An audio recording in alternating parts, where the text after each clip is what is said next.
in Surrey. Well-wishers said the parties brought out the best of British. It's lovely to see all the people and the balloons out and everything. Yeah, excellent. It doesn't happen often enough to get people to get together, and they should. Like a day like this, great. It's a very nice, creative thing to bring us all together to celebrate this, because it's a one-in-a-lifetime thing. I don't think I'm going to experience it again. We think it's wonderful. There's so many people have come to support it, and we've even got, nice fine weather after all the rain. And what did you make of the coronation? We loved it. We loved every minute of it, especially seeing little Louis singing the national anthem all the way through. Yeah, I was impressed, yeah. Makes you proud to be British, doesn't it? The US First Lady Jill Biden was one of the special guests hosted at a big lunch by the Prime Minister and his wife outside Downing Street. Recipients of the Points of Light Award, which has been given to ordinary people doing extraordinary things for their communities, were also there, as were some Ukrainian refugees and their hosts. The government has defended the police response to protests ahead of the coronation after complaints that officers went too far. 64 people were arrested, including from the anti-monarchy group Republic and Just Stop Oil. Amnesty International's policing expert says the Metropolitan Police may have misused new powers granted by the Public Order Bill, but the force insists they acted in line with legislation, and the Culture Secretary, Lucy Fraser, said the new powers are there to be used. You're up to date on TV, online, DAB+ radio and on TuneIn. This is GB News. Now it's time for Headliners.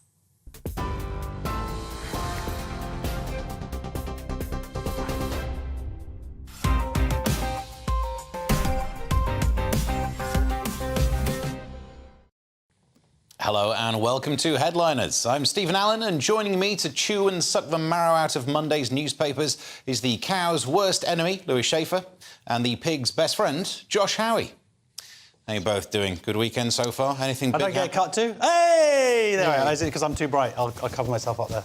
Sorry. I don't think that was the problem. Is that what it was? OK, fine. I had a haircut. So if you're watching out there and you don't like it, let me know. I have also had a haircut. Took a little bit too much off. You get your money back on that one. Says me. Yeah. OK, well, it's, before the fireworks begin, let's get a quick check of Monday's front pages. The Times, Pa, we are all so proud of you. To the Telegraph, Pa, we are all so proud of you. There's a pattern forming. Mirror, Granny would be so proud. Well, that's at least one word different. So proud. For The Guardian, NHS patients developing cancer due to long wait, says top GP. The Eye says Britain's more open to idea of political king. Financial Times, Labour set to woo voters with vow to limit foreign buyers of UK properties. And those are your front pages.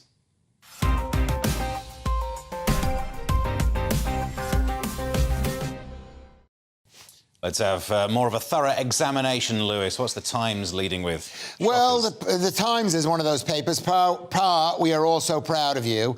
I don't know why you're having me here, because this is like, you should not have me during the coronation week, because I am a totally anti-monarchist. Keep saying that. I'm saying it. I'm an American, and most Americans are, you know. I know they say that Americans come to this country, they go, oh, we want to see the castles, we want to see the working monarchy. But to me, and the thing is, I mean, it has a purpose. The monarchy has a purpose, because the political system is so bad in this country. It's in the hands of just so few people.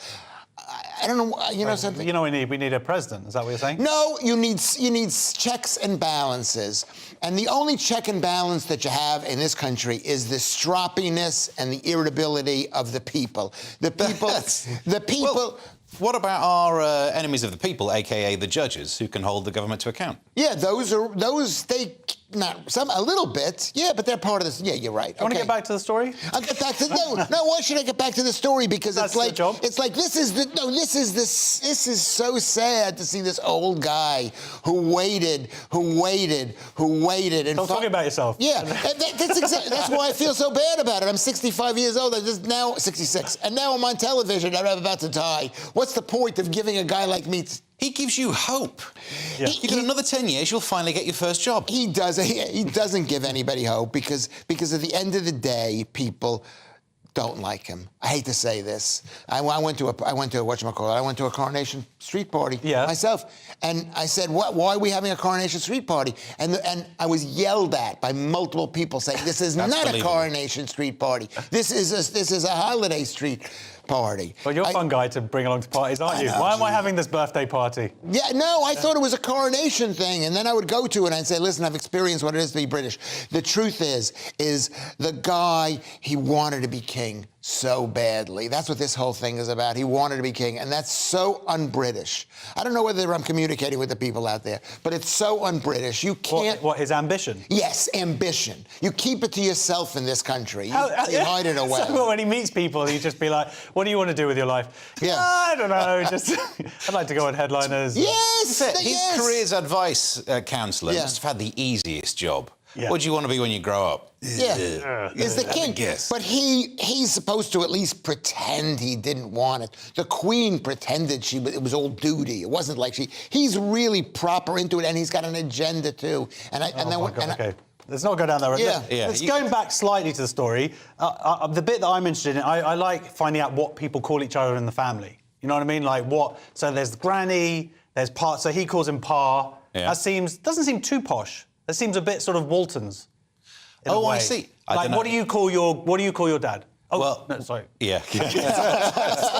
The late dad, as I refer to him now. After that rather nasty COVID seemed to do him in. But, Dad, because working class, we just call him Dad. Whereas it's only middle-class people start to mess with it. Pa, da-da. I call him mine Sir. Yeah. A close family. Yeah. Beautiful. Sir, please, what do you call your dad? Dead. Well, he's also dead, but I'm embarrassed because I didn't think it was anything other. We used to call him Daddy. Even till into late age. Yes, and that's why you like to be called that now, isn't it? Big Daddy, yeah. Moving on to Monday's Guardian, Josh. Let's guess. Coronation. Well, there is a nice big photo of some aeroplanes and making a nice big pattern. There you go. You can see it there. It's actually quite nice. And you've got some crowns. You've got the funny... So what is that? Some sort of, like, dress? Some sort of birds thing that they wear on their shoulders? I don't know, whatever. So they get it in there, but there's actually quite a serious story here. Also, by the way, whilst we're just on the coronation, they got a photo there of Penny Mordaunt. She seems to be the big winner of the weekend with that outfit. Been pointed out online a lot, but it looks a little bit like Handmaid's Tale if you watch the TV series based on the book, but there's definitely that vibe there. It's all very sort of strict, and then she's carrying a big sword, and people are saying, where did she get the upper arm strength? Well, fortunately, she's bringing out a video that will show it. No. There's one story saying that she's touted for PM because are we that terrible as a country? Yes. They can hold something, we'll have them then. Yeah, but she held it so still. Wouldn't it be like Liz Truss, who would just drop it and clang and cost us billions of pounds in 2 seconds? I think if you look at the picture, there's a neck strap. So the sword is actually attached to the thing around the neck. Accusing her of cheating. Oh. Wow. Yes. Well, good for her. Anyway, but look, there is we have some actual news. Can you believe it? Do you remember news? I'm not ready Do you for this. remember the news? If anybody's been watching over the weekend, we've now got some news. Well, here it is, and I'm afraid it's a little bit depressing. NHS patients developing cancer due to long waits, says the top GP. This is Professor Camilla Hawthorne. She's the chair of the Royal College of GPs. And she is giving lots of examples here of people who've been waiting. Normally, they'd be waiting a mere 8 weeks for stuff. Now they've been waiting 8 months. Also, it's the uncertainty as they try and wait for their appointment. And they don't know when they're going to get the pain relief that they need or the treatment that they need. And this is, of course, the system... failing and dealing with the backlog. It's very boring, but COVID, still getting over that, plus arguably underfunding or... Are you okay? Jesus, is that for years? You've got a long waiting list. Daddy, don't die, Daddy. No, it's you mentioned the NHS, and I start feeling sick. Yeah, okay. This is the stupidest headline I've ever seen, and maybe the stupidest story. NHS patients developing cancer due to long waits. Yeah, because cancer is caused by smoking, by alcohol, by sugar, and by waiting. If you have to wait, and you're going to catch cancer. Is that a medical? No, it's... Never take medical advice from someone coughing up a lung, sure. No, it says... You don't develop cancer because you've had a long wait for an appointment. Your cancer is there. Yeah, but it gets worse, doesn't it? It grows. That's what cancer does. Or it can shrink as well. Because with treatment. No, with no treatment. There's no treatment. It's very common for the phrase, if you'd have caught this early. That's a well-known phrase in cancer things. They tend to not say that as much when you've got a bad hip. But if it's cancer, getting it early is better. Are you telling me? No, I'll rephrase the question. Surely you'd agree that it's better to catch cancer earlier, not the disease, to diagnose cancer earlier than later. To change your lifestyle. Because at the end of the day, and I don't know whether this is true, I saw a YouTube video the other day. Okay, so it's definitely true. It might be true. It's 100% true. You know what? At the end of the day, I don't believe... Cancer is one of those things... Say cancer more. I'll say it. It's caused basically by elevated by glucose. It's not caused by glucose, but glucose is the only thing that feeds it. It can't run on ketones, and the people out there know that I myself I'm on a cancer diet, which is... How much are you eating? I'm trying not to eat any sugar at all. I should say, Steve, I don't want to criticise your hosting. Yeah. But if I was hosting, I would have stopped him way. No, I always let him go because I always think at some point he'll say something that means he's not allowed back, and it's more work for the rest of us. Oh, I see. But I should say, for balance, that the words you've just constructed into a paragraph there in no way relate to what medical science seems to tell us. Yeah, I think that's good balance. Right, but then again, someone like you, Steve, fooled again. You know what? Like you and this man over here, Josh, you're like total believers in the big lie and the lies they say. Everything these doctors say is a lie. This is the thing. Foolishly, when I went to university and studied all this stuff, and I did because we didn't have YouTube back then, so no wonder I don't know. Well, made up stuff. These are what scientists have also. This is actually just something a little bit interesting as well. It's not to do with cancer. Blood tests for tired drivers could pave the way for prosecutions. They say that people shouldn't be driving for more than 5 hours. Now, within 2 years or so, they're saying they're going to have some sort of treatment. I think this is a good idea. It's really scary. We do a lot of late-night driving, and I don't know about you, but I've had a few, moments where I'm okay, I've got to pull over now, I've got to sleep in the petrol station or whatever. That's my excuse anyway, as I get caught dogging. But I was really It does wake you up, though. Yeah, I was like, yeah, exactly. That gets me the full way home. But I think this is a really interesting development. I don't know how scientifically that works to prove that you were that exhausted, but I think it's an interesting... Yeah, I mean, all they can measure is the hormone levels in your blood, whether they can then link it to know how tired you were. Yeah. Because if you have particularly high levels. I'll go and watch a YouTube video, and I'll get back to you. I could rip up paper as well, Lewis. Okay? The truth is... I will stop you on this one, because I'll really he's let you into have a police state. I'll let you have a full go at the other one. It's the iNews next, Lewis, and what's their take on world events? Does it involve sugar? Britain more open to the idea of a political king. And this is another one of these polls where they ask the people what they think about the king, and they say that they don't mind if the king makes a political statement. But they don't say what political statement they want the king to make. They don't say that. Yeah, they say it's nice to say, oh, we want the king to say stuff. He seems like a smart guy. Let him say stuff. It's not right for it. You know, he's the king. You should be allowed to say stuff. But at the end of the day, nobody wants him to say stuff that they don't agree with. It's only that's a fantastic point. That's exactly it. Certainly, they're saying here the under-25s especially want him to speak. Well, the under-25s arguably are the worst people in the world for hearing a dissenting actual opinion, which is why they had to set up a TV station specifically so that there might be some different views out there. So, yeah, this makes no sense. But brilliant point. Well done, Lewis. Thank you. There you go. I pulled it right out. Bit condescending, But also those under 25s, those young kids, right? The king actually speaks for those young kids because he's in the deep, deep pocket of the World Economic Forum. He was so good there for a second, wasn't he? And then it all just went... But although there are people online, obviously, who agree with you, there's also a little thing here at the bottom. The Guardian's problem with anti-Semitism, willful ignorance. I just thought I'd throw that out there. I don't know why I threw that out there. Yeah. I don't want to hear your version of this. Panel on this one. Friday, I'm jumping ahead of myself here. Finally, Monday's Financial Times. Josh, talk us through their editorial choices. Well, there's some interesting things. The US faces constitutional crisis over the debt ceiling deadlock. This is actually the worst situation they've been in, and they've never got to this point before within their history. So this is, they always do this thing where we're running out of money, and then the Democrats and the Republicans, it's always this sort of standoff and who's going to blink first. But now they would actually be breaking their own laws. So it's a June the 1st deadline where they really will not be able to... It's not that they can't pay their own members of government. They won't be able to pay the debt on their country. And if they do that, then their currency goes. No, so it's a big deal. Yeah. Big deal. Listen, I'm no expert in this. When it comes to money, I am not an expert. Have you not watched a YouTube video? I haven't watched a YouTube. You know, maybe I should about this. But the truth is, I don't think it is a constitutional crisis. What it is there's nothing in the Constitution about the executive branch forcing the legislature to raise the debt limit. There's nothing in it. And basically they're saying if it isn't extended through the will of the legislature, then the country goes into default. That's not a constitutional crisis. That's an economic crisis. The money might go to pot, but this is not a constitutional You know what? We crisis. found the one subject that you know more than us. We know nothing about. So there is also another little interesting article, because I don't like the idea of Lewis knowing more than me about something. It was weird He was using big words, and he sounded like it made sense, and everything. It was so coherent. But can I just tell you something? Yeah. I'll take your job, Josh. Okay. Do I have a job? Whatever your job is to say that I'm full of it. That sounded good. I don't know what you said, but it sounded good. Don't ruin it. Please I'm don't sorry. ruin it. No, I have to ruin it because I'm not come on. sure. I'm not sure that I'm right about this, but I'm have a hint of an inkling. It's an Okay, inkling. audience, please contact us and tell us if Lewis is right, because it sounded pretty good to me.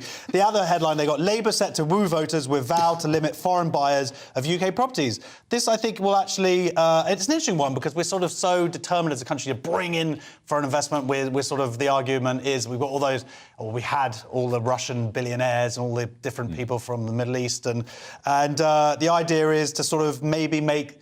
This is obviously for the voters, and certainly what they're talking about is having a stamp duty that they have to pay. But the also thing is like first-time buyers. But the thing is, foreign investors or those billionaires aren't necessarily buying first-time two-bedroom flats in wherever. They're buying the big multi-billion. No, that's not true. Can I just say this? Okay, please. This will never happen, because like in every single council, every single borough, they get their money from taking in international investment money and building tower blocks. That's why all of London is one great big tower block. In my borough, Southwark, they're building on parks, on green spaces, on playgrounds, every little corner. Southwark Council is either building it themselves or allowing foreign companies to build, right? And then selling those off for profit. So this will never happen. This is two stories where he sounds really coherent, really makes a solid argument. I'm starting to think it's been like a Freaky Friday thing, and you made a wish earlier. Lewis, you do know why you're here, yeah? You're not here to make sense, OK? Stop it. That puts the front pages to bed, but make sure you come back for part 2. We will find out how much we spend on the King's big day, and why are the police arresting women with rape alarms. We'll see you in 2. It's all about family, being in people's living rooms, all the interaction and getting to know who our viewers and listeners are. When I was young, my dad used to say, Nana, stop arguing. I wanted an outlet that would enable me to give my opinion.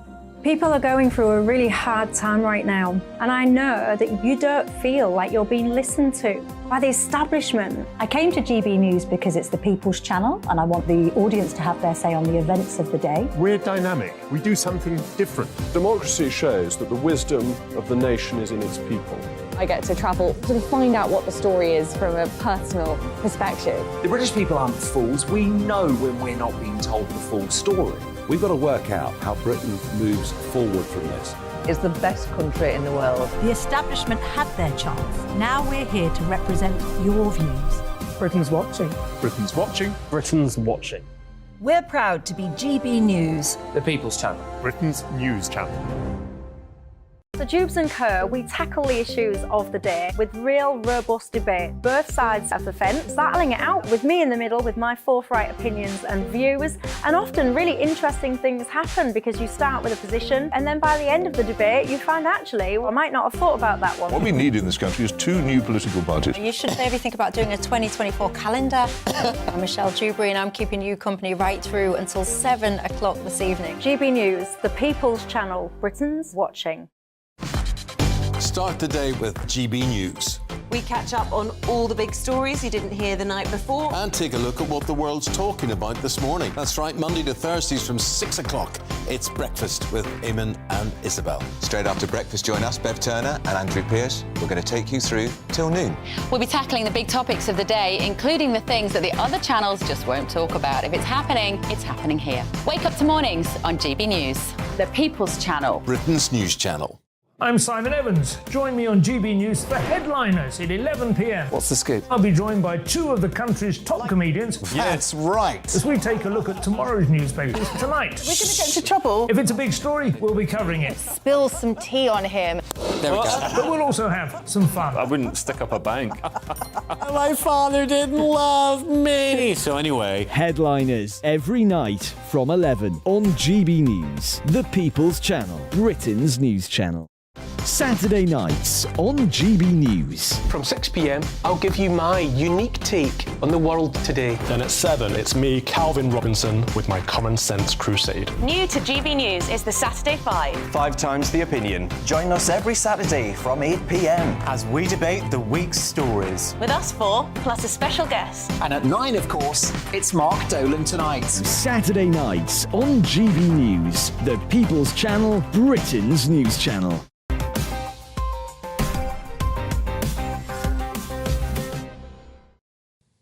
Welcome back to Headliners. I'm your host, Stephen Allen, and joining me tonight is the Borscht Belt version of the Crankies. It's Lewis Schaefer plus and Josh Howie divided. Kicking off with Monday's Times, Lewis, in the Coronation. His face will be on our money, but how much of it has he just spent? Well, we don't know. They don't know. And how much did the whole thing cost? Is how much did the King's coronation cost and who pays? And according to the Times, and this, it cost between £100 million and £250 million. And they say, oh, don't worry about it. It's only £1.5 per person. And but the fact is that he's the king. I mean, you know what it is with these people. They steal the money and then they give it back to you a little bit through a parade. And Josh, good value for money? Well, I don't know, £1.50. They say, oh, it's just, they go like, oh, it's just like a tin of baked beans. Yeah. The real scandal here is how much it costs for a tin of baked beans. It's £1.50 now. When did that happen? So I think the thing is they're damned if they do, damned if they don't in terms of the size of it. And they're actually arguing that relative to the economy, this is actually a very parsimonious I'm just throwing in my big word that I looked up before the show there. A coronation. So it was less than a lot of other coronations and one of the most ever, really. But at the same time, I don't know, but then they're also arguing the 3-day weekend. They're saying that that's what's really going to lose the economy money because having a bank holiday, but then they're also arguing that they're going to selling like 70... on Monday, it's going to be £71 million generating a boost to the pubs, like the amount of pint. That's 1 pint in London, by the way. That's how much it costs. That's how much a pint costs. Yeah. But you know what, the thing is, they say that it's good for tourism. And that's what the British people always say, that an operating royal family, Steve, is good for tourism. And I think that's why I recommend, maybe some of the concentration camps in Poland, they can get re-going again, because it would be good for tourism in Poland. Maybe in Rwanda, get people hacking each other to death. Because it would be good to... What? How? It's quite a jump. What is going on in your brain? Because basically what you've given up is democracy for the sake of tourism. You're creating an elite... You're having an elitist culture. Oh my God! Can we just not bring up the Holocaust for one of these? You mentioned that word. Oh, you're talking about camps. What are you talking about? Camps in Poland. You said camps in Poland. What are you talking about? I didn't say that. You just said camps in Poland. But I didn't use the H word. Oh my God! I suppose in his defence there are other kind of camps, but we know that's not what he meant. No. Yeah. What I'm saying is, what do you think about what I'm saying? I'm saying that I think it's a lot to give up. You don't want to know what I would think about what you're in general. For tourism. Well, kind of related to this, it's another numbers story to do with this. Monday's Eye, Josh. And what were the TV ratings like for the coronation? And does it mean he gets a series? They're not going to be as much as that last clip that Lewis just said. So 18.8 million viewers, which is millions. This had there was you could feel the glee as they wrote this. Was millions fewer than tuned in for the funeral of the late Queen in September. So did you guys watch it? I didn't. I saw clips online and stuff. Obviously, I watched it here. Sorry, what don't talk about? I was glued to GB News' fantastic coverage of it. But yeah, that's a lot less. That seems to be considerably less people see. But then I think when you factor in what's going on around the world, I think it feels like the world was more interested than maybe... Yeah, these are just UK figures, though, I guess, if they're from Barb. These are the Barb TV viewing figures. Right. I mean, more people watch TV in September as well, so there is that. Yeah. And you know, you can go out and have a drink rather than watch it on telly, which I guess happened. But also, it's less of an important change. Like, he was already king last week and the week before. This is just changing a bit of status. Whereas, you know, the Queen dying... It's a stark contrast. But also, there was very little drama in this coronation. We actually knew who was going to be king. Maybe if there was different choices available, and maybe the audience could vote of who, kind of like Britain's Got Talent. Yeah. So everybody knew it was this guy. Golden buzzer. And I hate to say it, as an older man, nobody's interested in this guy. He's so old. Can I just say that I actually genuinely, when I started reading this, when it said Coronation TV ratings, I misread it as Coronation Street. I really thought that's what this article was about. It got 20 million. I was like, that was a good episode. On to Monday's Telegraph. Rape alarms were a worry at the coronation. I've never heard one. What do they sound like, Lewis? Anyway, the Met Police in Coronation Row after women's safety volunteers with rape alarms arrested. And this is an interesting story because they arrested these volunteers handing out these kind of alarms. I don't want to use that word again. Handing out these alarms in the morning hours of Soho during the coronation because they thought they were going to be used to disrupt horses and to create chaos during the parade. Raping horses? By Republicans. Not American Republicans, by British Republicans, which just shows the overreach of the police now, that they're taking away whistles and noisemakers from people, not guns or bombs. And you had 50 other people arrested as well during the day, and you know. But that wasn't the truth. The truth is that they were working for Westminster Council. That's what's crazy, yeah. They were just like regular people. It's like 2 in the morning. They're trying to they're trying to protect young women who might be inebriated as they make their way home or whatever, giving out these rape alarms. Yeah. And the police have, arrested these 3 people. One of them came out of jail later crying and whatnot. I mean, it's mental. They're volunteers. Yeah. And then the police are going, no, we've got to arrest. It's like, come on, guys, use your brains here, please. Part of the interesting thing might be that when they say they weren't misusing any of these new laws, they're probably right, because within the new anti-protest laws, you can arrest someone for having something that could cause a disturbance. But Isn't that the problem? Could be anything. I could be arrested for my mouth.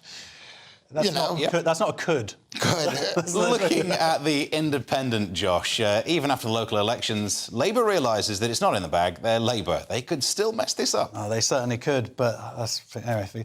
Labour confident but not complacent of a general election win as Brexit backers return to the party. So this is somewhat interesting in that, there's lots of evidence across the country that various councils that had voted for, the Conservatives in the last election in 2019 are now returning to Labour now. And they're saying some of the reasons are, one is the Brexit thing's arguably over, even though some people think it never happened or whatever, but they're wrong. It has happened, as evidenced by the massive queue I had to wait in. Anyway, fine, let's get over that. The other thing is the toxicity of Corbyn not there anymore, and that makes a big difference. And also Boris Johnson not having his charisma, aka floppy hair. So those things are now dealt with, which is a big boon for Keir Starmer and the Labour Party, and I believe this country. But there are three other reasons why this is not a problem. Because the Remain doesn't seem as good as it once did. No, Remain doesn't seem as bad as it did to some of those people. Yeah, so they become more pro. They become more pro-Remain. Yeah. The Brexit doesn't seem that good to a lot of people. It's the same thing. And the Labour says we're not going back anyway, so we can bring them back, whether they change their mind or not, because they're politicians, they might change their mind. But so it doesn't seem as bad. It doesn't seem as risky. I never know if you're doing a Columbo on me. I always listen because it feels like you're lulling me in and then you'll say something really intelligent at the end like you did before. That's how you catch me out, the one more thing moment. But right, did I say something intelligent? Not on that one, and that's part of how you're lulling me in. Oh, I thought I did say something intelligent. No, I think so. I mean, at the time when the Red Wall were lending their vote to Boris Johnson, we knew it was lending, probably arranged by Richard Sharp, but still. And this is the end of that story, isn't it? And he acknowledged, Boris Johnson, they were like, thank you for your vote, for lending it to me. I'm going to earn it and win it for the future. And they didn't. They just, you know, I'm sorry, the Conservatives haven't done that at all. People feel betrayed. This country is in a worse position than it was now, certainly after 12 years of Tories, and people are recognising that. The question that people are trying to now say is it enough to get Labour over the edge? Will they have to go in with the Lib Dems? And what would the Lib Dems require? But then there's extrapolating a lot of data from council elections, and Lib Dems have done very well, but they're very strong at the local level. That's what they're kind of good at, is that kind of running the councils. I think when it comes to an actual election and people like which direction our country is going to go, I think those people will then go towards And turnout's a little issue as well, isn't it? That people in newspapers write that people moved their vote. They didn't vote Conservative, they voted Labour instead. Actually, it could be the Tory voter stays at home because it's a local election and they're not that over-enamoured with what they've done. But that's not people changing their mind on their politics. The general election could reveal it all again. Still all to play for, I guess, is what I'm saying. That's all for part 2, but coming up, we've got drag protest, Oscar protest, and hell have no fury like a loose woman scorned. It'll be a cracker. I'll see you there.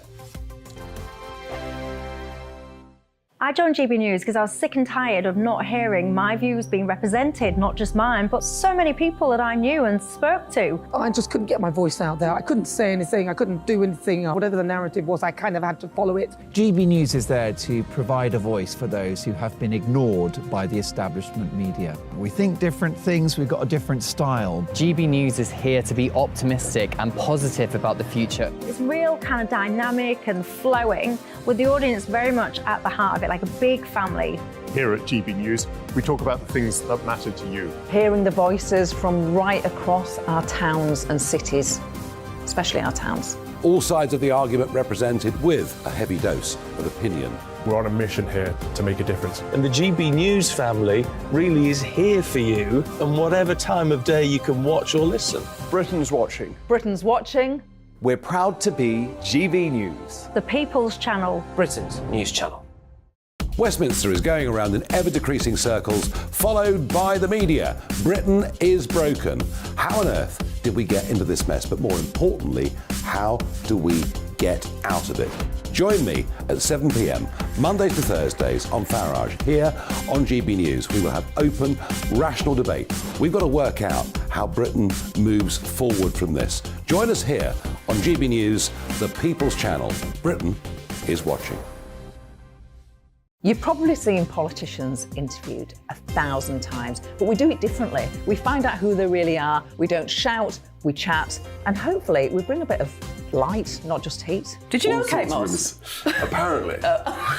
Do you have a pair of jeans or a pair of jeans? No, of course I don't. What would I do with them? My friends are like, oh my God, what's she doing now? Join me every Sunday at 6 for Gloria Meets, only on GB News, the People's Channel, Britain's news channel. I'm Jacob Rees-Mogg, the Member of Parliament for North East Somerset and a former government minister. For years, I've walked the corridors of power in both Westminster and the City of London. We need to have the arguments, the discussions on how we make it better. Crop failures, famine, war, suffering on a scale completely unimaginable. We are putting the cart before the horse. As Charles I said at the scaffold, he was the true defender of liberty. Yeah, I've completely derailed the conversation. Join me Monday to Thursday at 8 p.m. on GB News, Britain's news channel. New to GB News is the Saturday 5. Join us every Saturday from 8 p.m. as we debate the week's stories. Right, folks, that was a spicy one, wasn't it? With us 4, plus a special guest. Sometimes she has to stick her foot in it. Sometimes she has to say things as they are. Sometimes I think we should keep the refugees and send the pensioners to Rwanda. Then we'd be in a much better state. Well, Benjamin, that is... The Saturday 5. Saturday nights from 8. Only on GB News, the People's Channel. Britain's news channel.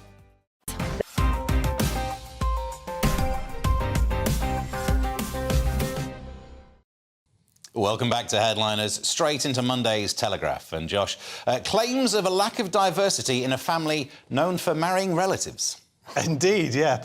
Yeah. So, coronation balcony scene was terribly white, says Bridgerton star Adjoa Ando. So, this was on ITV, and this was part of the commentary that was going on. And then she was saying how it was all really diverse, the ceremony. And then she was like, "Oh, well, look at the balcony; it's all terribly white."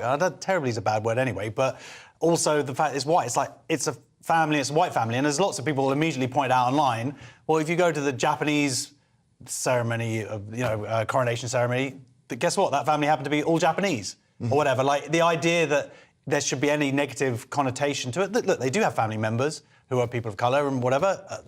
Someone decided not to come, which is fine. But the point is, this shouldn't be a big deal. And this constant sort of pointing out of people's ethnicity, I mean, unless they're Jewish, it's ridiculous. I mean, the idea that it's a complaint, and it's that. And she sort of apologised this morning on Radio 4, and she sort of said, I've upset people, I didn't want to upset. But I think that this is just constant, like, can't we just go back to, like, the nice bit of the 90s? I'm not saying racism doesn't exist now and all of that stuff, but at the same time, there was a point where we genuinely were just trying to just move on from ethnicity like it was a determinant thing. And I'm not saying like diversity is bad and this and that, but look, a family's a family. Well, what's the big deal? Do you know what I find very weird as an American? The phrase terribly white is the most English white saying you could ever have. I never heard that. It's like, oh, it's terribly white. And she might be, her family's originally from Ghana, I Googled. And those people are world famous. Where did the slaves come from in Africa? They were... Come on, Lewis. I'm not stopping you yet. No, come on. Because I've got to be careful what I'm saying. I'm just saying that half of Ghanaians were capturing the other half of the Ghanaians, right? There were no...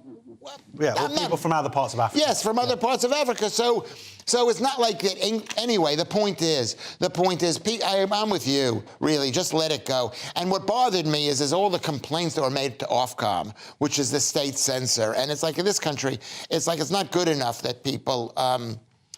that the state can actually make a complaint. They insist that we rat on the guy on TV. They basically have made us an entire nation. They ratted on the woman, you mean? They ratted on the woman, yeah. But the thing is, the actual ceremony itself, from the clips I saw and what I've read, it was incredibly diverse. Yeah. And inclusive and all the other stuff and representative of the modern country that we have. But just because a family just happens to be white, like what's the big deal? It wasn't diverse. All these people were kings and queens from other places. There was no losers. No, but you had the chief rabbi. Yeah, he's a success. He's the main guy in the entire country for the Jews. But was I asked to be on the show? Yeah. Was at the deck. Lionel Richie was there. Just popped in to say hello. I see. Very funny. Would you stop with the jokes? Well, I just thought it was about time. And you know what? It's not appreciated because I don't think the audience really understands that you're making a joke. You're so dry. Well, there we go. Next is Monday's Daily Mail, Lewis. And as a Jaws actor says, we're going to need a bigger woke. Oh, there you go. See, these are jokes. Yeah. You're there, you know what it is with the jokes? You're there to make me look bad. And Josh, it doesn't make Josh look bad. Thanks. Anyway, because he just gets angry. Anyway, I've got Richard, more to that. I can do... You can do jokes too. No, you do. You do. You're a true Jewy Jew. Thanks, mate. That's the best compliment I've ever had. I'm going to put that on my poster. He's a Jewy Jew, Louis Schaefer. Well, you go out of your way. You really work at it. Anyway, so according to the Daily Mail... I don't know what you mean, Louis. What do you mean? Can I tell you something? I got to get my act together with. This is my worst show that I've ever done. No, this is actually proper bad. I bet you. Anyway. Meanwhile, they make me vomit, says Richard Dreyfuss, who's the tiny, short Jewish actor, who slams the Oscars' new woke inclusivity rules. And according to the Daily Mail, the Motion Picture Academy, who give out the Oscars, they say, in order to be in Best Picture contention, you have to have a lot of gays and blacks and disabled actors. I think they phrase it that way, do they? They do. They do. It's like black, gays, and disabled actors. They're going to disqualify any films that don't have from Best Picture contention if they do not have enough black, gay and disabled actors in the cast and crew from next year. And Josh is young, even though with that beard he looks really old. But I am old, and I'm going to say something that I remember when someone like Richard Dreyfuss was very ethnic, was considered to be an ethnic comic. Do you remember this? I'm close about it. He was an ethnic comic, and there were lots of ethnic comics back in the day, Jews, and they weren't. And when they got Academy Awards, it was like, wow, this is a revelation. These sort of normal type people, short, kind of semi-ugly guys, got awards, and that's what we should just. Okay, Josh. I mean, this Jaws would still be acceptable. Well, let's just say that my script about a black, gay, disabled guy is going to definitely be greenlit. But I mean, again, it's this focus of not focusing on good stuff and this like the crowbar. Yeah, it's diversity isn't a dirty word for me or anything. But at the same time, he says it makes him vomit because some of these rules, like 30% of things that the thing is, the Oscars they saw themselves as had an issue or whatever because online. It turned out like one year, like loads of white people won, or not enough black people won, or what? And it just it's like you cannot play the game like that. And then another year, like the majority of not majority of black people, but loads of black people won, or loads of people of different ethnicities won. The thing is, they're constantly chasing, but they're thinking if we enforce this stuff, and there's an argument that some parts of certainly the crew is a little bit can be a bit cut off because it's all like who you know. Whatever. Certainly, I know in the UK industry and whatever, and there's an argument there that it needs to be pushed out a little bit. But at the same time, to do these strict quotas, like 30% have to be, and certainly within the subject matter and whatnot, it's like you can't, as this is what Richard Dreyfuss is saying, you can't control art like that. That is not what art is. But no one's saying you can't make that film, and maybe we should realise that the Oscars fundamentally don't matter. People can accuse this story of being a virtue signalling one, but the Oscars themselves are effectively patting fancy actors on the back about fancy acting. None of it matters, and if anything, should be crawling up its own fundament through twisting itself into woke nightmares. It should be Hollywood. Well, that's very cynical of you. And you are right, because it's Hollywood, and they're actors, and they're basically mindless. I don't want to say, because I work with many actors. I'm going to be in Indiana Jones 5 or whatever it's coming up. Well, you were. I'm going to be. You were before this show. Before this show. Before they get totally cancelled. I blame you, Steve. It's ridiculous. On to The Guardian, Josh, and the Lib Dems want us to be sorry. The last time the Lib Dems made us feel sorry was tuition fees, I think it was. Yes, they're not going to get over that soon still. So Lib Dems, Ed Davey calls for national debate over UK's slavery role. Now, this is the thing. I don't understand what the debate is in terms of it's acknowledged, history is acknowledged, and history is taught, rightly so, in our schools to our children about the role, what slavery was, the role of Britain within slavery, and also the role, hopefully, that Britain took in ending slavery and enforcing that end of slavery to other countries, and that Britain paid, for taxpayers paid to give the money back to the slave owners and whatnot. So, I don't understand where the debate is here. Like, there's a lot of things like we're looking into, like the king is putting money into, like, looking into the background of the king specifically and whatnot. If you go back hundreds of years, then yes, and this is an article I read that came, basically, once you open that door and when you even start talking about reparations, which some people are talking about, no one gets off scot-free in terms of involvement in this evil that happened. But you know what? Including Africans, parts of Africa were still, in part benefiting from the slave trade, even when it was banned elsewhere, up until the late 1800s. Some people argue even now, So, and the slavery is still ongoing. So the point is, slavery, and we need to deal with the slavery now. Is my point. I suppose if you don't know what the debate is, the point of the debate is to find out some of these issues. I imagine it's not. The demand isn't this needs to be said. If the Lib Dems are saying we should have a conversation about this, but don't you think people are talking about it? Have been talking about it? I mean, it might just be the Lib Dems trying to get in on. Like, oh, this is a thing that really goes well online. I think that's what it is. And they're not talking about the other side of the slavery debate, which is the number of Barbary pirates, Barbary pirates, who took hundreds of thousands of British people and enslaved them in the 1600s, 1500s. I mean, it was totally horrible. It's like they were basically, they were stolen, and probably hundreds, if not millions of people in the north coast of Africa and Morocco, Algeria, Tunisia, and possibly Libya, who are descendants of those people, of British people who were ripped from their homes and forced and enslaved. I don't know, do you know about this, Steve? I suppose what you're doing there is a good example of what Josh is saying, that as soon as you start having this conversation, and there's nothing wrong with having a conversation, you just need to realise it will go on forever and more information will be brought in left, right and centre. Which is why you shouldn't have a conversation about it. OK. The Express now, Lewis, and terrible news of another COVID victim. Yeah, well, this woman, this loose woman star, Carol McGiffin, quit. She quit following a COVID conspiracy radio rant, and she's a woman who I know nothing about, but she's been on this program called Loose Women. We're going to do a show called Tight Women. You want to finish that joke? Mate, what are where are you going with is that? that your first joke of... This is the first joke you've ever done on Headlines. I think so. Particularly offensive. Congratulations. tight women, cheap men. Oh, I see. You're going to put it down that angle. That's what well said. Oh, yeah. I actually, So I just wipe your brow there. Yeah. No, I actually wrote I misread it. I meant tight men. Tight men, cheap men, broke men. Yeah. But I wasn't thinking about that. Anyway, What were you thinking about that? She's 63 years old, and she was on ITV, and she said that there was a COVID conspiracy. Said it on the radio. On the radio. So she didn't even say it on the air, right? And I think they Like you did. Like I did. Yeah. Yeah, and I believe it. I'm saying it. I'm not, And so basically, they wanted her fired. And this is one of those things, Josh, which is, I'm telling you, which is they're using the COVID thing as a way to get rid of her. They probably didn't like her. She's been on the air for 23 years. And she's 63 years old. There's a lot of age discrimination. There's tremendous age. But she said she accused the mainstream media of brainwashing the public. What do you think about that, Lewis? I don't think that. I think that they gaslit the public. Yeah, I think they should be put up on trial for murder.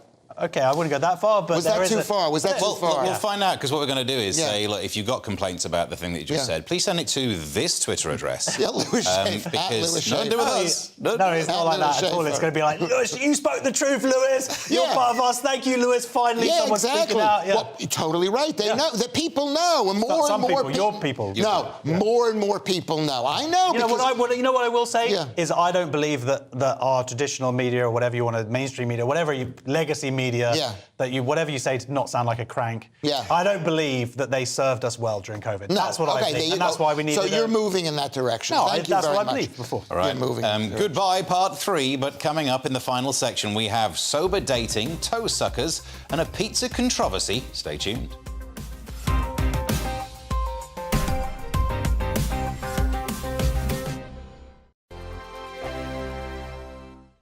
Monday to Thursday nights on GB News. At 6, it's Dubes & Co. 7 o'clock, Farage. At 8, join Jacob Rees-Mogg. And at 9, Dan Wootton Tonight, followed by Headliners. On TV, radio and online. This is GB News. First and foremost, I am a GB News fan, and I was before I was working here. Just love the fact that we're asking the questions that a lot of establishment media won't ask. With a bit of a twist, we not only want to inform you, but we want to keep you entertained. It's worth the drive because you get in and the team's all ready and waiting, they're itching to go, and it's a proper little family. GB News is the people's channel. It's the audience that makes the programme sing. We're giving our viewers and our listeners a voice. I see the thousands of your letters, tweets, emails, you name it, coming in. Britain is broken. How on earth did we get into this mess? But more importantly, how do we get out of it? The establishment had their chance. Now we're here to represent you. It's time for something different. It's time for GB News. I'm very patriotic. I believe in Britain. Our best days lie ahead. Britain's watching. Britain's watching. Join us here on GB News. The people's channel. Britain's news channel. Join me, Patrick Christie's, Monday to Friday, 3 till 6. We tackle the day's news agenda like you've never seen before. It's high tempo, high octane, the most controversial topics, and the best guests. You will not be able to take your eyes and ears off it. I'm not afraid to ask the questions that you really want answered. 3 till 6 p.m, Monday to Friday on GB News, the People's Channel, Britain's news channel. GB News has its own late-night paper preview show, Headliners, where comedians take you through the next day's top news stories. You don't have to bother reading the newspaper, we've got it covered for you. Headliners, every night at 11 p.m. and repeated every morning at 5 a.m. We won't send you to sleep like some of the other paper review shows out there. GB News, the People's Channel, Britain's news channel. Join me, Camilla Tominey, on Sunday mornings from 9:30, taking the politicians to task and breaking out of SW1 to see how their decisions are affecting you across the UK. Bursting the Westminster bubble every Sunday morning, only on GB News, the People's Channel. Britain's watching. Hello, I'm Calvin Robinson. Do not miss my Common Sense Crusade Saturdays at 7 p.m. Join me for some in-depth discussions on faith. Is that not the start of the slippery slope? It's very much so. And the big moral questions of the day. I'm baffled. You've got some nerve. Only on GB News, the People's Channel, Britain's news channel. I'm Andrew Doyle. Join me at 7 o'clock every Sunday night for Free Speech Nation, the show where I tackle the week's biggest stories in politics and current affairs with the help of my 2 comedian panellists and a variety of special guests. Free Speech Nation, Sunday nights from 7 on GB News, the People's Channel, Britain's news channel.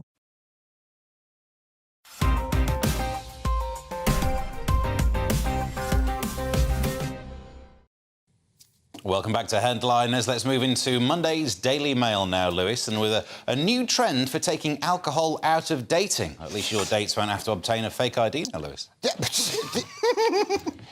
She's over 30. Now? Now she is. Would you stop mentioning my personal business on this thing? Well, we should stop being my friend then. Anyway.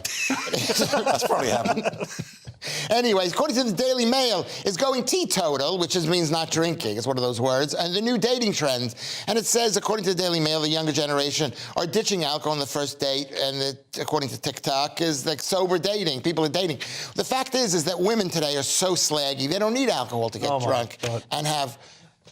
They're going to be on your I'm not even going to say that word. I'm not going to repeat the word. Can I say, is that word a bad word? Yeah, it's a bad word, and it's misogynistic, and it's horrible. All right, and the guys, no, because guys have always been slaggy, but there's a sort of, because guys would go out to have sex. It's the kind of doubling down that's not going to help your case. All right, I apologise. I want to change Josh, any take on this? Drinking? It is tricky. Yeah. Like, of our age group, you have to drink on dates. Our species is going to die out. I'm genuinely scared if we're not doing the drinking thing. But also, I wonder how soon it's going to be before what they're called. They're called the sober curious movement. Yeah. And I wonder how soon it'll be before they're part of the LGBTQIA alliance. Yeah, they're demanding that they be part treated. Of the plus, like, we are. You don't understand what it's like with some of those persecuted group in society. We're so focused all the time, and we're not fuzzy brain and whatever. But.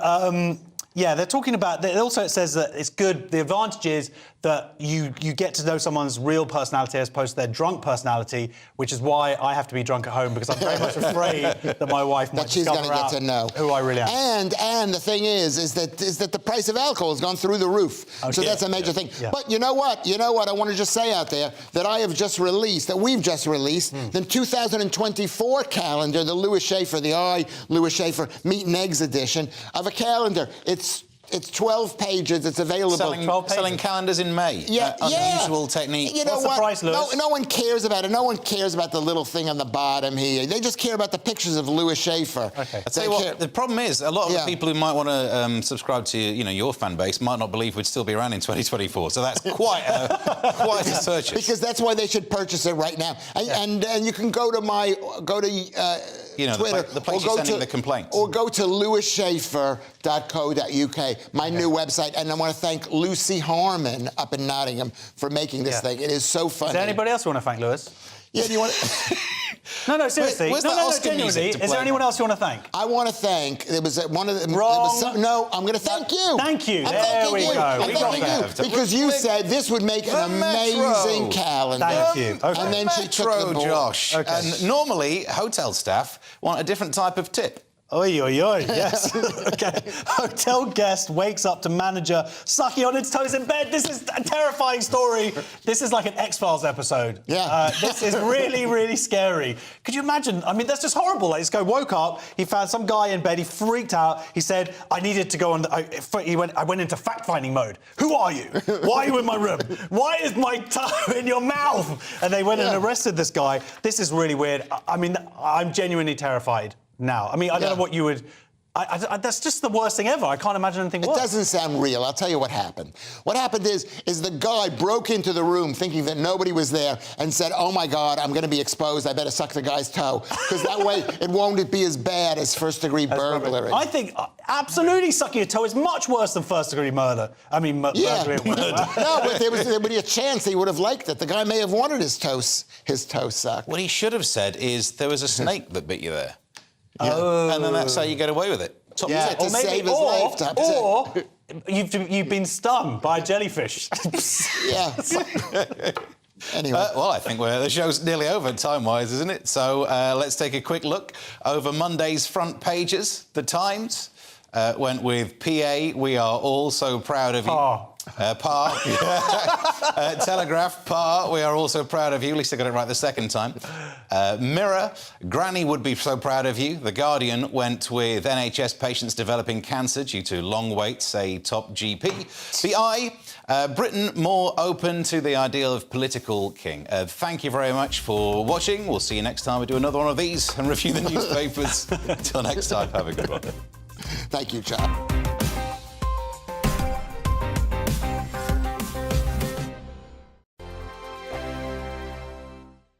It's all about family, being in people's living rooms, all the interaction and getting to know who our viewers and listeners are. When I was young, my dad used to say, Nana, stop arguing. I wanted an outlet that would enable me to give my opinion.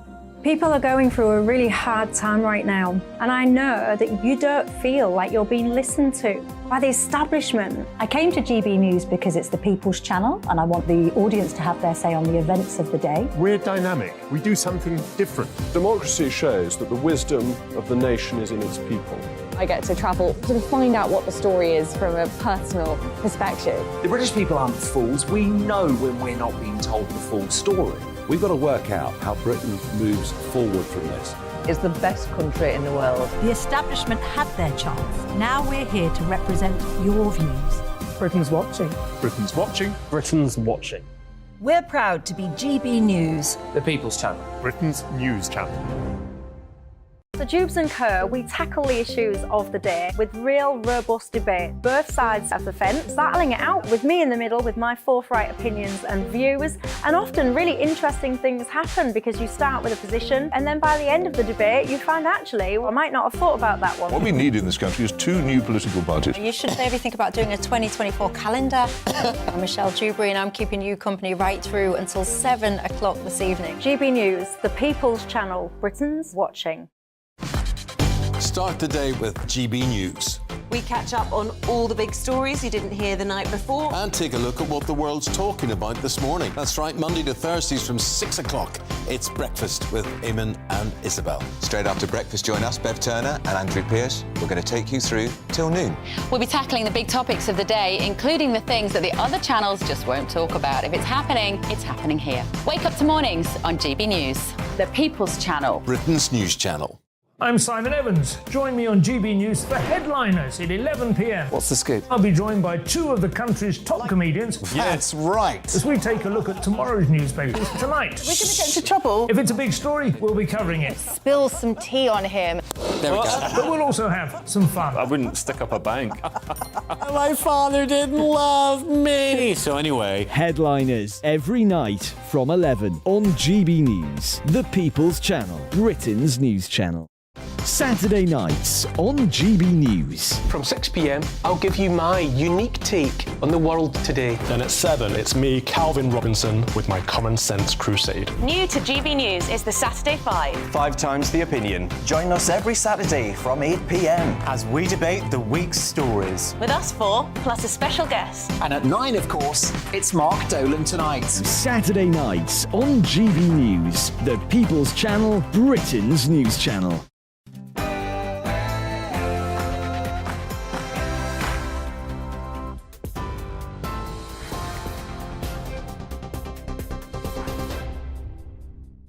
Hello there, welcome back. I'm Bethany Elsey, here to bring you the top stories from the GB newsroom this evening. The newly crowned King and Queen have said they're deeply touched and profoundly grateful to all those who showed their support for the coronation. Tens of thousands of street parties have been held across the UK to continue the celebrations. The annual event run by the Eden Project Communities said 67,000 big lunch events were planned today, and the royal family were out in force to show their thanks. Sisters Princess Beatrice and Eugenie were at an event in Buckinghamshire, and the Duke of Edinburgh, Edward, and his wife Sophie stopped by a lunch in Surrey. Well-wishers said the parties brought out the best of British. It's lovely to see all the people and the balloons out and everything. Yeah, excellent. It doesn't happen often enough to get people to get together, and they should. Like a day like this, great. It's a very nice, creative thing to bring us all together to celebrate this, because it's a one-in-a-lifetime thing. I don't think I'm going to experience it again. We think it's wonderful. There's so many people have come to support it, and we've even got, nice fine weather after all the rain. And what did you make of the coronation? We loved it. We loved every minute of it, especially seeing little Louis singing the national anthem all the way through. Yeah, I was impressed, yeah. I'm actually proud to be British, don't I? The First Lady of the US, Jill Biden, was one of the special guests hosted at the big lunch by the Prime Minister and his wife outside Downing Street. Recipients of the Points of Light Award, which was given to ordinary people doing extraordinary things for their community, were also in attendance, as were some Ukrainian refugees and their hosts.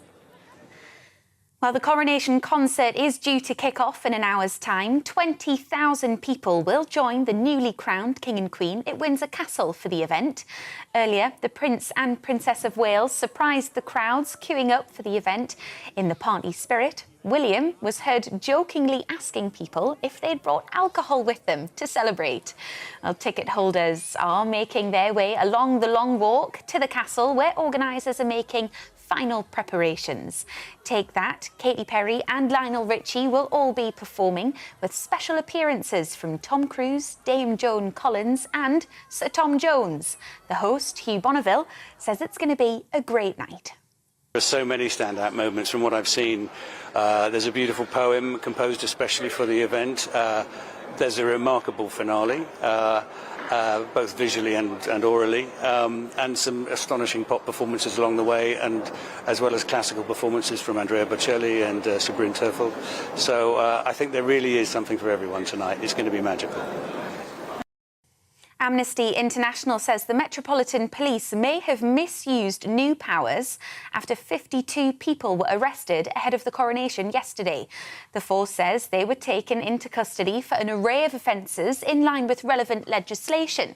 But the chief executive of anti-monarchy group Republic, Graham Smith, was held for nearly 16 hours, and he claims there's no longer a right to protest in the UK after the Public Order Bill was passed earlier this year. You're up to date on GB News. Now it's time for Free Speech Nation.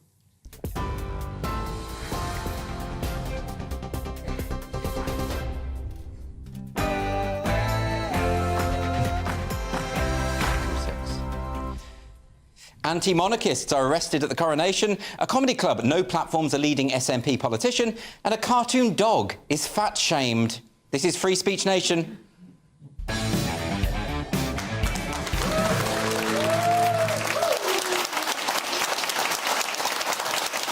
Welcome to Free Speech Nation with me, Andrew Doyle. On tonight's show, the comedy legend John Cleese will be joining me to discuss his career and why Monty Python and Fawlty Towers were not universally well received at first. I'll be entering the minefield that is COVID-19 vaccine safety and efficacy as Fraser Myers and the MP Andrew Bridgen settle a score, an attempt to settle the science once and for all. Also, after the Stand Comedy Club cancelled a booking with SNP politician Joanna Cherry, we'll be speaking to the poet Jenny Lindsay, who has also been targeted by activists for her gender-critical views. I've got a lovely studio guests tonight. I've got Bruce Devlin and Steve N. Allen. Welcome both. And Bruce, of course, you're down from Scotland for the weekend, so you must have caught the coronation. Well, I caught the rain. You did? Caught pneumonia? Yeah, we got lost and we were a wee bit cold, and I did say this last night. I said to one of the volunteers, I said, are we on the official procession route? And he went, for what? was like, oh, There were other okay. things going on. There was an origami convention. around Yeah, the exactly. Yeah, finger knitting. Finger knitting. Macrame. You're very much into that. Yes. How are you, Steve? Did you watch the coronation at all? I watched most of it. I mean, the bits that I didn't see, they'll do highlights on stamps or things, won't they? They will. So I can watch it that way. Exactly. Yeah. I wouldn't worry about it. And we've got a lovely studio audience as well here, so let's get some questions from them. So our first question is coming from David. Where is David? David's here. Hello, Good evening. David. Thank you very much. Is the right to protest now an optional extra? OK, David, being contentious from the start. There we go. This is, of course, members of the public who were arrested yesterday, and this is Scotland Yard, of course, being accused of being a bit alarming, a bit heavy-handed. These are new powers of arrest, Steve, so these just came in just a couple of days ago, and what I thought that when I saw the images, it was a bit disturbing because there were just people with placards, but they hadn't done anything. They just had the placards and they were arrested. That to me isn't good. Yeah, they came prepared and armed to protest later, which might have been a nuisance to someone, so it's lock-up time. The problem is these new laws were brought in clearly now so that no one minded because, it feels mentally linked to the coronation. Yes. These laws are in. So until there's another coronation, the next time there's a protest that you're in favour of, you'll be annoyed about these laws. This is the problem, Bruce, isn't it? Like, I think rushing through this kind of legislation, it worries me because I believe in free speech, I believe in the right to protest, irrespective of whether I agree or not. The idea that the police are just... of course anti-monarchists are going to protest on this day. Of course they are. Well, yeah, because they're anti-monarchists. Right. That's why. Sort of their shtick. And I think, judging by his fingers, and we discussed this last night, I'm not too sure it won't be that long before we have another coronation. Let's just leave that there. For goodness sake. But my point would be, I thought they were just arresting the placards, because the placards just seem to be going in a meat wagon and not people.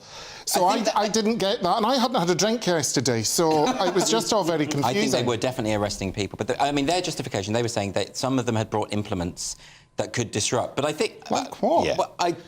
Anything could disrupt. Devices, I think they said. Anything could disrupt if you try. Could disrupt. If you try hard enough, anything could disrupt. But the problem is that they can also search you without any justification, just in case you have flyers. Now, anyone could have anything on them. So we've also brought in this rule where the police can search you for no good reason, which could be abused. The key with a good law is to make sure that you can't abuse it because it's worded correctly and can only be applied when we think it should be applied. What I don't understand about this, I mean, a lot of people I speak to, they love the monarchy, and but they think it's fine to arrest these protesters. But I think if you do love your country, you also love the freedoms that we have, and surely that's part of it, you know?